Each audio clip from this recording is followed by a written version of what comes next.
नमस्कार दोस्तों, OSR technology में आपका बहुत बहुत स्वागत करता हूं। मेरा नाम विकास मदान है। दोस्तों, आज के इस वीडियो में सीखेंगे डिस्ट्रीब्यूटेड फाइल सिस्टम यानी कि डीएफएस के बारे में, जो कि विंडोज़ की एक सर्विस है। दोस्तों, हमारे इस चैनल में आपको विंडोज़ सर्वर, सीसीएनए, लाइनक्स के बहुत सारे वीडियो मिल जाएंगे, जिसके थ्रू आप अपने स्किल्स को अपग्रेड कर सकते हैं और बेहतर जॉब पा सकते हैं। दोस्तों, अगर आप नेटवर्किंग के अंदर बेसिक सीखना चाहते हैं तो नेटवर्किंग वीडियो आपको इस चैनल पर मिल जाएंगी।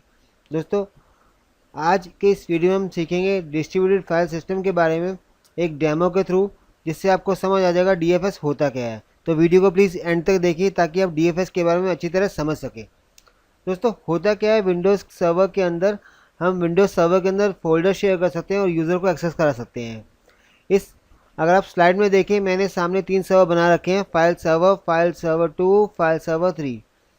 तो file server 1, file server 2, file server 3 ये होते क्या हैं दोस्तों? फाइल सर्वर बोला जाता है उन सर्वर्स को जहाँ पे हम डाटा शेयर करते हैं और यूज़र को अवेलेबल कराते हैं। किसी किसी कंपनी के अंदर एक ही सर्वर में डाटा रखते हैं, किसी किसी कंपनी के अंदर 2 या 3 सर्वर में डाटा रखते हैं। अब होता क्या है, यूज़र्स को प्रॉब्लम ये होती है कि उनको याद ही नहीं रहता कि कौन से सर्वर में कौन सा डाटा रखा हुआ है। तो उसके लिए एडमिनिस्ट्रेटर को ट्रेनिंग देनी पड़ती है यूज़र्स को कि आपका डाटा सर्वर 1 में है और ये वाला डाटा सर्वर 2 में है और ये वाला डाटा आपका सर्वर 3 में है। तो इससे यूज़र को थोड़ी बहुत कन्फ्यूजन हमेशा रहती ही है। तो डीएफएस इसका एक सोल्यूशन है, जिसको आप अभी डिटेल में समझेंगे। इसको स्टार्ट करते हैं। देखिए दोस्तों, जैसे मैंने आपको बताया अभी, यूज़र जब डाटा एक्सेस करता है वो तीनों सर्वर में एक्सेस करता है। अब इसमें होता क्या है, यूज़र को याद ही नहीं रहता कि उसके सर्वर का नाम क्या है। कई बार सर्वर भूल जाएगा या फिर कई बार शेयर फोल्डर नेम भूल जाएगा। अब अगर आपके पास यूज़र पासवर्ड सबका सेम है तो कोई प्रॉब्लम नहीं है, लेकिन अगर हर एक का यूज़र पासवर्ड अलग है तो वहाँ पे भी दिक्कत आती है। तो फिलहाल इसके अंदर क्या है, नॉर्मली विंडोज़ के अंदर हम एक्टिव डायरेक्टरी यूज़ करते हैं, तो वहाँ पे सभी फोल्डर्स के लिए हम एक ही यूज़र नेम पासवर्ड रख सकते हैं ताकि उसको शेयर कर सकें। अब दोस्तों, होता क्या है, जैसे अगर यूज़र को फाइल सर्वर 1 से डाटा लेना है तो फाइल सर्वर 1 पे क्लिक करेगा। अगर फाइल सर्वर 2 पे डाटा क्लिक करना है तो फोल्डर शेयर जो फाइल सर्वर 2 पे वहाँ पे जाएगा।